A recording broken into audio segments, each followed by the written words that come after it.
Hello everyone. I'm your guide to history's darkest secrets. A special thanks to our community. Your support keeps these forgotten tales alive. Tonight, we explore true history for sleep. Documented nightmares with rain sounds and a black screen. If you're ready to escape today's chaos, these horror stories are your portal to the past. Before we begin, tell me where you're watching from and what time it is in your corner of the world. Now, let's uncover history's scariest secrets together. Story number 1. The Green Children of Woolpit, Medieval Mystery. What if the history books are wrong and the truth is buried in whispers and fear? I am sifting through dusty tomes in a forgotten archive where shadows cling to every page. The air grows thick with secrets that history tries to erase. In the heart of 12th century England, Woolpit village nestles amid rolling fields. But something unnatural stirs. 2 children stumble from the wolf pits, deep traps meant for beasts, not lost souls. Their skin shimmers an eerie green. Their eyes dart with unspoken dread. Villagers gather, murmuring prayers. The air hums with unease.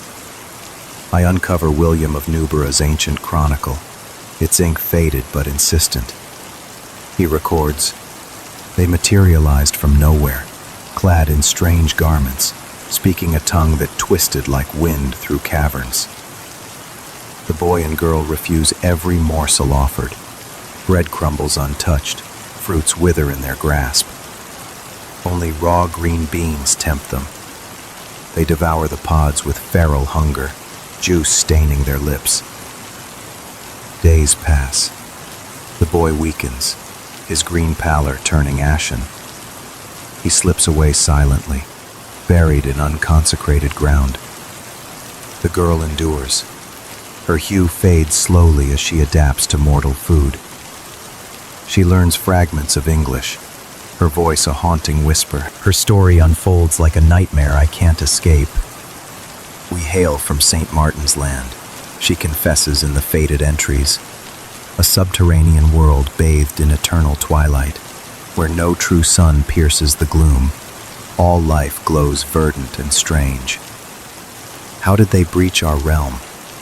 A deafening peal of bells, a blinding flash, then emergence into blinding daylight. Villagers, fearing demons, baptize her swiftly. She integrates, even marries a local man. Yet doubts fester. Why the verdant skin? Scholars whisper of malnutrition from a bean-only diet, but darker theories lurk. Ralph of Coggeshall's accounts deepen the enigma. He notes, "They recoiled from our blazing sun, spoke of rivers that glowed and harvests that never failed in their dim domain." A twist emerges. I unearth a concealed missive, purportedly from a village elder. The girl dreamed of others like her, waiting below. She feared they would come for her. Not mere wanderers, perhaps. Modern minds speculate extraterrestrial origins, but history's scariest secrets hint at forbidden experiments. Alchemists in hidden Suffolk labs, brewing potions that tint flesh and warp reality. The revelation chills me to the core. Genealogical records show her lineage thriving, then vanishing in the 1300s, expunged as if by decree. A black myth suppressed? Whispers persist of green apparitions in Woolpit fog, even today. Archives reveal unearthed bones with unnatural tints, tied to ancient rituals. What if St. Martin's Land pulses beneath us, its inhabitants watching, waiting? I sense the ground shifting. The forgotten tales of fear echo louder. These children were harbingers. History conceals them, but the truth seeps through. Story number 2. The Tunguska Event, Siberia's cosmic explosion.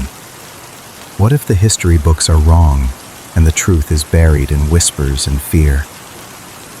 I am huddled in a remote Siberian library, frost etching the windows like frozen veins. The dim light flickers over brittle maps, echoes of a cataclysm that still haunts the wilds. June 30th, 1908. Dawn's ordinary in the taiga, until the sky ignites. A searing fireball streaks downward. The air compresses into a deafening roar. Shock waves level 2,150 square kilometers of ancient forest. Pines and birches hurled flat in eerie concentric rings, as if a colossal fist struck from above. Nomadic herders are thrown from their feet. Their tents ignite from the distant heat. The explosion unleashes energy equivalent to 10 to 15 megatons of TNT, 185 times Hiroshima's fury, lighting up nights across continents. Yet, inexplicably, no crater mars the earth. No shattered rock or metallic shards betray the culprit. I trace Leonid Kulik's pioneering 1921 expedition notes, his words etched with urgency. He documents, the devastation stretched endlessly. Trees charred at the roots, yet no impact pit. Only a boggy swamp at ground zero. Eyewitnesses in trading posts describe the heavens splitting open, a pillar of fire ascending. Barometers in London spike. Dust veils the sun for weeks, painting sunsets blood red worldwide. Searches comb the wreckage. Scientists sift soil, probe for radiation, but find voids. The blast detonated 5 to 10 kilometers aloft, obliterating its origin in a vaporous inferno. What phantom force hovers and destroys without landing? Archived. Evenki folklore deepens the dread.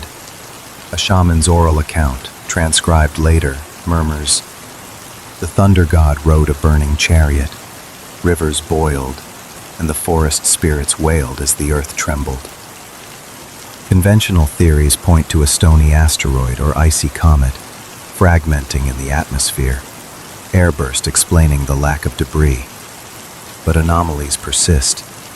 No iridium layers, no cosmic dust. I unearth redacted Tsarist intelligence briefs.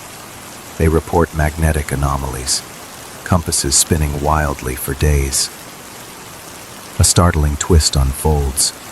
Quantum hypotheses from modern physicists suggest a micro-black hole, birthed in the Big Bang, tunneling through Earth and evaporating in a Hawking radiation blaze. Far-fetched? Data from tree ring isotopes whisper yes.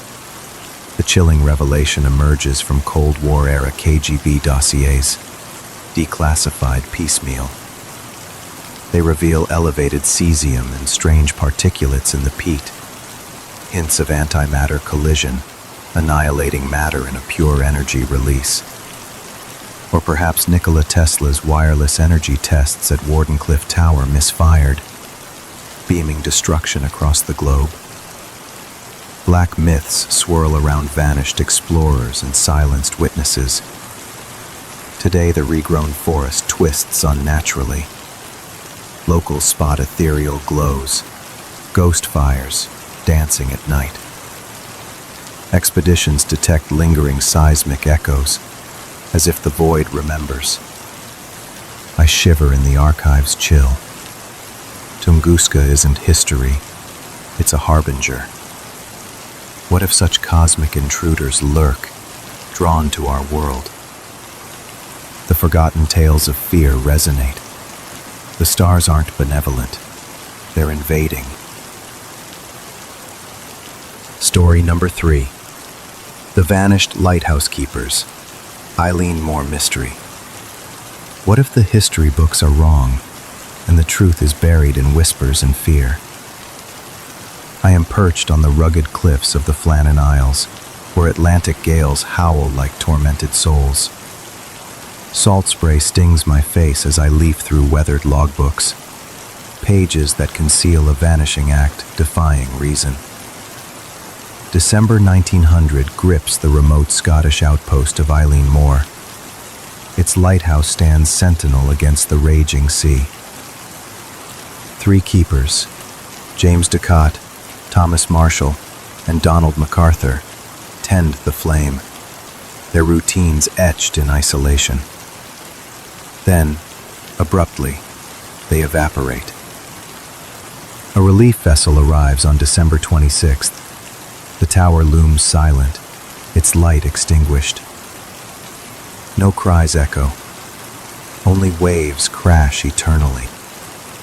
I scrutinize the official Northern Lighthouse Board inquiry, its findings stark and baffling. Captain Holman reports, "The table was set for a meal, food untouched, chairs overturned as if in haste. The clock had stopped at an unnatural hour. Oilskins hang neatly, but one coat remains behind, MacArthur's, despite a ferocious storm battering the isle. The log entries unravel strangely.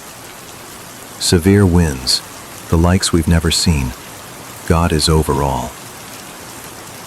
The final note chills. Storm ended, sea calm, all is well. Yet no souls greet the rescuers. Iron railings twist impossibly. A life buoy vanishes from its hook. Searches scour the cliffs. No bodies wash ashore. No clues surface. Deeper archives from local folklore amplify the unease.